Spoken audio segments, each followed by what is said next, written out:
institut université technologie boo xam ne bii par son département génie électrique bu Ousmane Sow docteur Ousmane Sow di diriger moo créé benn dispositif boo xam ne bii dafa efficace dafa efficace pour nga laxas say loxo te doo laal benn matériel ba pare nga nettoyer sa matériel hygiénique te doo laal benn matériel loolu nag loolu la créé loolu la leen di woon tey. Veuillez patienter, le savon arrive.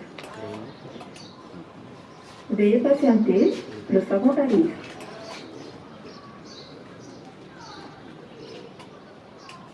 Veuillez patienter, l'eau arrive.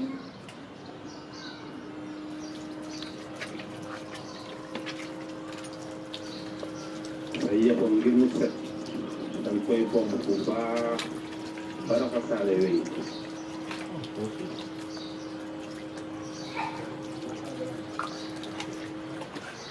Veuillez mettre vos mains sous la boîte de séchage.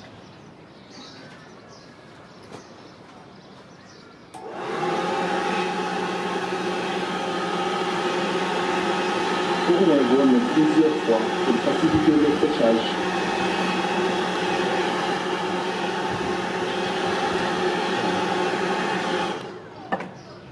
Si vous utilisez l'eau savonneuse, le gel n'est pas nécessaire. Effectivement université bi def na participation am ñu xool fi soxla bi bëree mooy ci cat bi ci dispensaire yeeg hôpital yeeg ñoom daal ñooñu nga ne nii ñoom ñooy faj ñu gis ne loxo yi tamit bu ñuy laal matériel bi day indi infection léegi ñu ne léegi nañu développer benn système bu leen di permettre ñuy mën a di raxasu ndox ak saabu wala gel te du ñu laal dara moo tax léegi nag ñu dolli ci pour message bi gën a jàll participation artistes yi moo tax ñu dugal ci ay baat yuy dimbali nit ki pour mu xam nu mu koy jëfandikoo am nañ ci ñeenti làkk muy français pulaar wolof ak séeréer loolu day permettre nit ki su raxasoo ba pare message bi mun a des ci boppam ndax ay comédiens ñoo ko def di leen gën a ñaax kon ci coronavirus bi ñu farlu ci. capacité bi dañ koo def mu bëri quand même pour que personnel soignant bi du nekk saa su ne di ko jox ndox di ko alimenter ak yooyu moo tax capacité bu mag lañ ci def am na 50 litres d'eau ak un autre volume de 50 litres beneen volume 50 litres pour récupérer ndox mu yàqu bi gel bi 5 litres la. eau de javel bi 5 litres la saabu bi tamit 5 litres la donc vraiment mun na dox ak énergie solaire donc mun nañ ko yóbbu fu amul courant dina mun a fonctionner mun na aussi charger à partir de la Senelec donc am na système backup. plateau bi nag dafa am benn bën buy ñuy mën a def ndox pour sol mbànd ndox mi nga xam ni ndox mu set la mu am tamit benn robinet mooy xellikaay bi ak bët bii nga xam ni mooy tax affaire bi gis la te doo ko laal dalay gis ndox mi gel bi mën a tuuru fii gel moo fi ne gel hydroalcoolique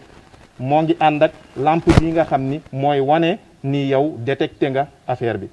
lii mooy boîte bi nga xam ni mooy wowal sa loxo yi soo utiliser yii ba pare boîte bi mooy wowal wow bu gaaw sa loxo yi lii nii mooy xellikaayu ndox mi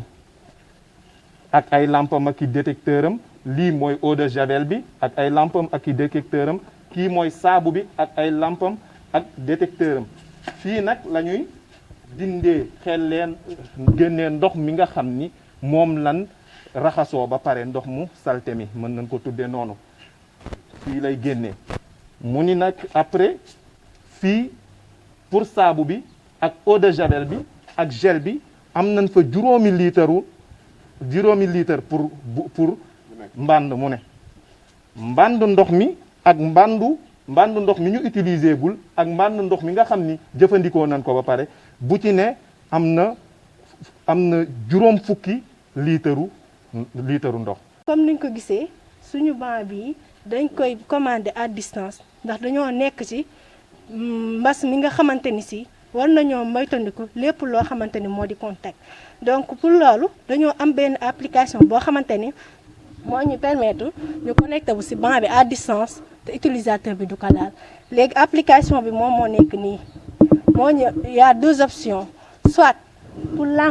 pour langue bi nga xamante ni làkk bi mooy permettre utilisateur bi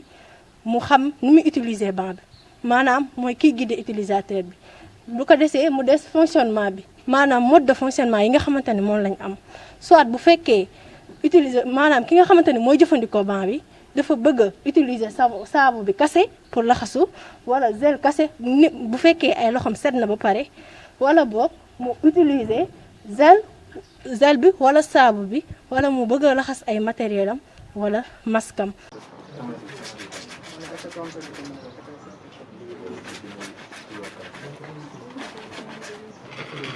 comme niñ koy defee ci hôpital yi. tey jii dañ leen a présenté benn lu ay jàngalekat ak ay ndongo ci institut universitaire de technologie defar pour lan pour accompagner askan bi ci xeex bi ñuy xeex coronavirus bi. soo gisee ñu ni université de rôle am mooy accompagner société bi maanaam fexe ba li muy jàngal ci laboratoire yi ak ci école yi mu jariñ askan bi mooy service à la communauté bi. tey jii boo gisee banc bi ay équipe ñoo ko defar parce que ñi concevoir lii institut universitaire la ñu nekk génie électrique wante gel bi ñu utiliser daf ñu neex trop ñu wax leen ni ay enseignants UFR santé ñoo ko defar. Covid 19 bi mu amee ba tey université de Thiès enseignants yi tooguñu. bu yàggul rek gis ngeen ay enseignants université de Thiès ak polytechnique créé benn respirateur muy appareil bu am importance ci xeex ci faj jàngoro bi. bërki démb enseignants UFR santé yi créé nañu gel hydroalcoolique moom la ñu utiliser d'ailleurs ci banc bi. tey jii enseignants UT yi ak seeni étudiants créé nañu jumtukaay bi nga xamante ni mën nañu ko utiliser fu nekk fu am courant ak fu amul courant parce que mën na doxee salaire. UFR CES tamit daal di damay jël culture dugal ko ci xeexu coronavirus bi moo tax ñu jël ay artistes Thiès ñu nga xamante ni ñoom lañu jël seeni voix muy séeréer wolof pulaar te ak français te incha allahu rabbi suñ ko soxlaa mën nañ koo démultiplier def ko ci langue yu bari. lu ñuy def nag léegi mooy tàllal loxo suñuy kilifa suñuy njaatige ministères yi ñu yore innovation ak recherche wan leen ni xam-xam bu mu ngi fi suñu àndeek ñun ñu liggéey Sénégal dina apporter la solution. dañoo bëgg yu mel nii ñu maintenir ko ci suñu école yi ci université yi ci hôpitaux yi ci marché yi parce que dañ leen a wan léegi raxas loxo ak fóot masque wante mën na également nettoyer le petit matériel des hôpitaux te dafa am capacité. donc daal tàllal nañu loxo suñuy autorité di leen wax ni ñun ñu ngi seen ginnaawu askan bi suñu liggéey suba ak ngoon mooy apporter des solutions.